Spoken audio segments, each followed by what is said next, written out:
My family traveled to the south of France to stay in a cottage owned by someone my dad worked with. The owners visited occasionally, but that summer it was free and we had 10 days booked in there. After a long 2 days on the road, we drove down a steep driveway towards a secluded mill cottage, with the water wheel sat static alongside the stone house. There was a deep cellar with stone stairs down under the wheel next to the house, and a small river circled the place. We went into the house and chose rooms, but being set down in a small copse, the house was draught and cold from lack of use. We settled in and turned all of the heating on, yet the house remained cold and felt damp. The first night we had set a fire in the living room and listened to a couple of audiobooks before my sister and I went to sleep. My parents stayed up a little longer then went to bed.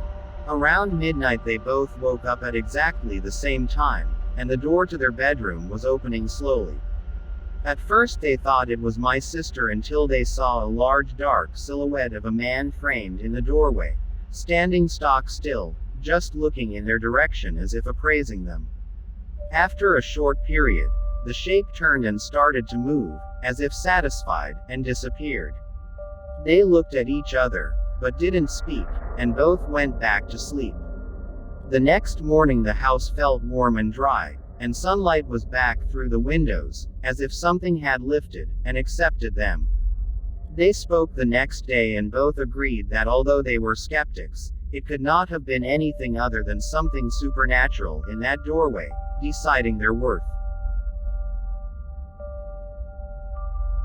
When I was a kid, we lived in a haunted house.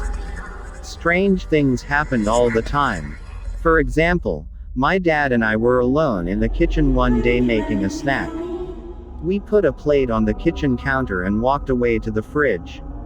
We got what we wanted out of the fridge, turned around to walk back to the counter and the plate flew off the kitchen counter and broke on the floor.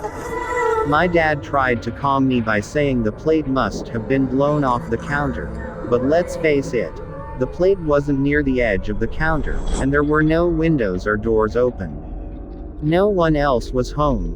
Weird. I also woke up to an old lady standing by bed on more than one occasion. I told myself I was dreaming. This part might be dark, but here's the rest of the story.